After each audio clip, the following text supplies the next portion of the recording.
નમસ્કાર વિદ્યાર્થી મિત્રો, વસુંધરા એકેડેમીમાં આપનું સ્વાગત છે.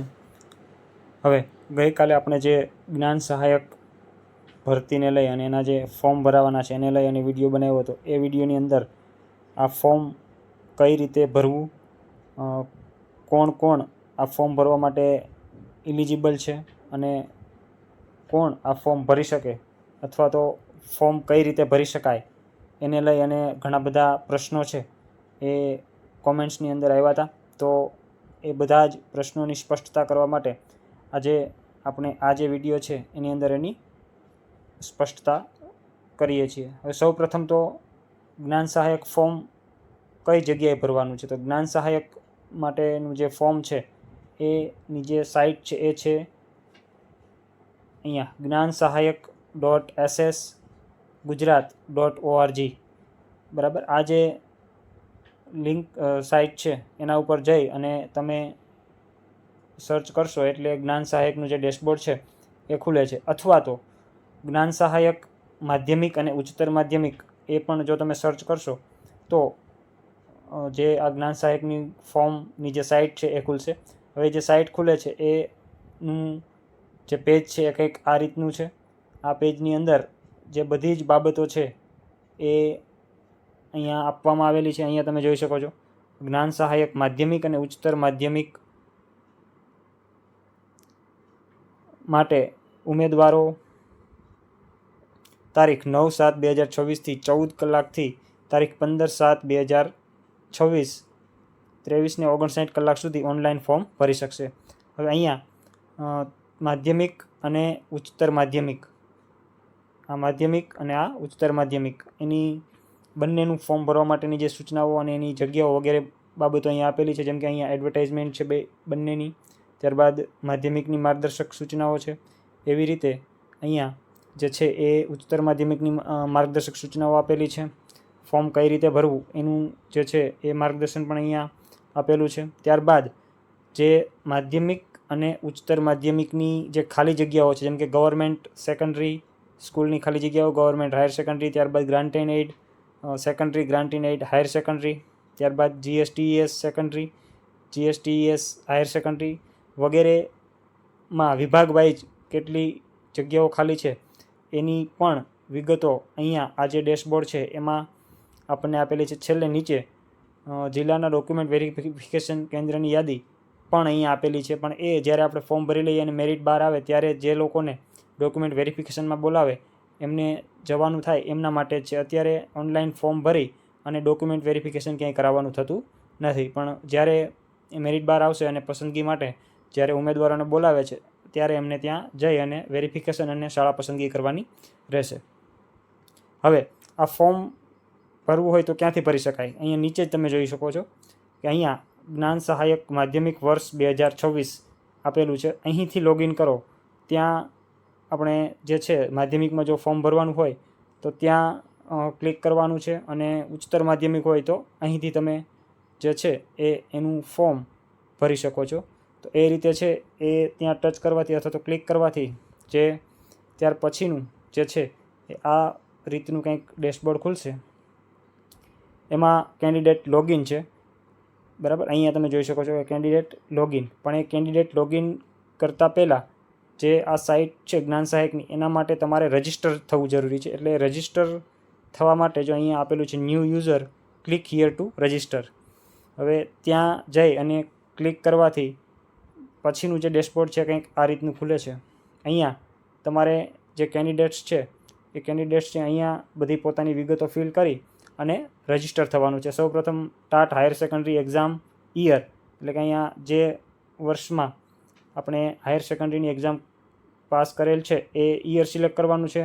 ત્યારબાદ એ સીટ નંબર, ત્યારબાદ જે બર્થ ડેટ તમે હાયર સેકન્ડરીના જે રિઝલ્ટ છે અથવા એમાં આપેલી છે એ તમારે અહીંયા ફિલ કરવાની છે. તમારો email ID, mobile number, then તમારે પાસવર્ડ ક્રિએટ કરવાનો છે અને જે પાસવર્ડ તમે ક્રિએટ કર્યો છે એનો એ પાસવર્ડ અહીંયા કન્ફર્મ કરવાનો છે. અને લાસ્ટમાં અહીંયા જે કંઈ પણ આપેલું છે એનો 93+3 એનો જે છે જે આન્સર આવે એ અહીંયા રાખી અને વેરીફાઈ મોબાઈલ નંબર એ કરશો એટલે તમારા મોબાઈલ નંબરમાં એક OTP આવશે.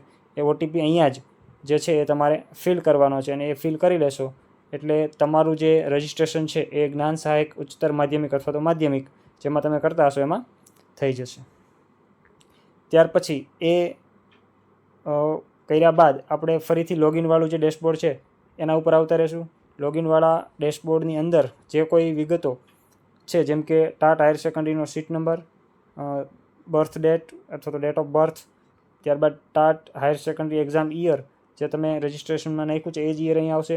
ત્યારબાદ તમે જે પાસવર્ડ ક્રિએટ કરેલો છે એ પાસવર્ડ અહીંયા ફિલ કરવાનો છે અને લાસ્ટમાં અહીંયા જે આનો આન્સર છે એ તમારે અહીંયા લખી અને લોગિન પર ક્લિક કરશો એટલે જે કોઈ ફોર્મ આપણે ભરવાનું છે એની જે વિગતો ફિલ કરવાની છે એ બધી વિગતો સહિતનું આખું ફોર્મ છે એ આપણું ખુલી જાય છે અને ત્યારબાદ એમાં જે વિગતો આપણી પાસે માગવામાં આવે છે એ વિગતો ત્યાં ફિલ કરી અને જે છે આપણે ફોર્મ ભરી શકીએ છીએ. હવે બીજો સૌથી અગત્યનો પ્રશ્ન હાલના તબક્કે એ છે કે આ પરીક્ષામાં અત્યારે જે ફોર્મ બહાર પડ્યા છે એ ફોર્મ કોણ ભરી શકે? તો એની સ્પષ્ટતા ગઈકાલે આવેલ જે જાહેરાત હતી એ જાહેરાતની અંદર જ કરવામાં આવેલ છે. અહીંયા તમે જોઈ શકો છો કે એક જ્ઞાન સહાયકોની સેવાકીય વિગતો અંતર્ગત શૈક્ષણિક લાયકાત માટે આ જાહેરાતથી પ્રથમ તબક્કો છે મિત્રો. માત્ર દ્વિસ્તરીય ટાટ માધ્યમિક અને ટાટ ઉચ્ચતર માધ્યમિક એટલે કે 2023માં એકમાત્ર જે દ્વિસ્તરીય ટાટ અત્યાર સુધીની લેવાયેલ છે એમાં જે ઉમેદવારો પાસ છે એ જ ઉમેદવારો અરજી કરી શકશે. એટલે અત્યારે જે બીજા ઉમેદવારો જેમ કે અગાઉની ટાટ પાસ ઉમેદવારો અને જે માત્ર બીએડ કરેલા ઉમેદવારો છે જેમણે ટાટ પાસ કરેલ નથી એવા ઉમેદવારો માટે અત્યારે જે છે એ ફોર્મ ફિલઅપ કરી શકાશે નહીં. ત્યાર પછી ખાલી જગ્યાના પ્રમાણમાં પછીના તબક્કામાં જ્ઞાન સહાયકોની શૈક્ષણિક લાયકાત મુજબના કોઈપણ વર્ષમાં ટાટ પાસ કરેલ ઉમેદવારો અને ત્યારબાદ ખાલી જગ્યાઓ હશે તો છેલ્લા તબક્કામાં માધ્યમિક વિભાગ માટે સ્નાતક અને ઉચ્ચતર માધ્યમિક વિભાગ માટે શૈક્ષણિક અનુસ્નાતક તેમજ વ્યાવસાયિક સ્નાતક જે છે એની લાયકાત ધરાવતા ઉમેદવારોની અરજી મંગાવવાની કાર્યવાહી કરવામાં આવશે. તો અહીંયા આપણે સ્પષ્ટતા કરી દીધેલી છે કે હાલના તબક્કે જે પ્રથમ તબક્કો છે એમાં જે ફોર્મ ફિલઅપ થાય છે એમાં માત્ર 2023માં લેવાયેલ દ્વિસ્તરીય ટાટ માધ્યમિક અને ટાટ ઉચ્ચતર માધ્યમિકના જે પાસ થયેલા ઉમેદવારો છે એ જ અરજી કરી શકશે. ત્યારબાદ જો જે તે વિષયની જગ્યાઓ ખાલી રહેશે તો એ ખાલી જગ્યાના પ્રમાણમાં પછીના એટલે કે બીજા તબક્કામાં જે છે એ કોઈપણ વર્ષમાં ટાટ પાસ કરેલ ઉમેદવારો છે એ ફોર્મ ફિલઅપ કરી અને અરજી કરી શકશે. અને ત્યાર પછી પણ જો ખાલી જગ્યાઓ રહેશે તો ત્રીજા તબક્કામાં જે ઉમેદવારોએ બીએડ કરેલું છે પણ ટાટ પાસ નથી એવા જે ઉમેદવારો છે એ જે છે માધ્યમિક વિભાગ માટેનું જે લાયકાત છે એ શૈક્ષણિક સ્નાતક તેમજ વ્યાવસાયિક સ્નાતકની છે અને ઉચ્ચતર માધ્યમિક વિભાગ માટે શૈક્ષણિક અનુસ્નાતક તેમજ વ્યાવસાયિક સ્નાતક જે છે એની લાયકાત ધરાવતા ઉમેદવારોની અરજી મંગાવવા માટેની કાર્યવાહી કરવામાં આવશે. તો એની પણ સ્પષ્ટતા જે છે એ આપણે અહીંયા કરી દઉં છું. તો આગળના તબક્કે જે બાકીના ઉમેદવારો છે એમના માટે પણ ફોર્મ ભરવાની જે છે એ આવી શકે છે. હવે અત્યારે અહીંયા આપણે જોઈએ છીએ કે જ્યારે આપણે કેન્ડિડેટ રજિસ્ટ્રેશન કરવા જઈએ છીએ ત્યારે જે સિલેક્ટ યરનો ઓપ્શન આવે છે એના ઉપર ક્લિક કરીએ તો માત્ર વર્ષ 2023-24 જે છે એ જ ખુલે છે. એનો અર્થ એવો છે કે અત્યારે માત્ર ટાટ દ્વિસ્તરીય ટાટ 2023માં લેવાયેલી એમાં જે ઉમેદવારો પાસ છે એ જ અત્યારના હાલના તબક્કે ફોર્મ ભરી શકે છે. બીજા ઉમેદવારો જે છે એ અત્યારે ફોર્મ ભરી શકતા નથી. તો એ દરેક ઉમેદવારોએ ધ્યાને લેવું. તો આ રીતે જે ઉમેદવારો છે એ પોતાનું ફોર્મ ફિલઅપ કરી શકે છે. હવે આ જે ફોર્મ ફિલઅપ કરવાની પ્રક્રિયા છે એમાં કોઈપણ તબક્કે કોઈપણ ઉમેદવારોને કોઈપણ મૂંઝવણ હોય તો એ જે છે અમને આ વિડીયોની અંદર જે કોમેન્ટ્સ છે એ કોમેન્ટ સેક્શનમાં પોતાની જે મૂંઝવણ છે અમને જણાવી શકે છે. અમે એનો યોગ્ય જે છે એ પ્રત્યુત્તર આપશું. અમારો આ વિડીયો છે એ તમને જો ગમ્યો હોય તો એને લાઇક, શેર એન્ડ સબસ્ક્રાઈબ કરજો.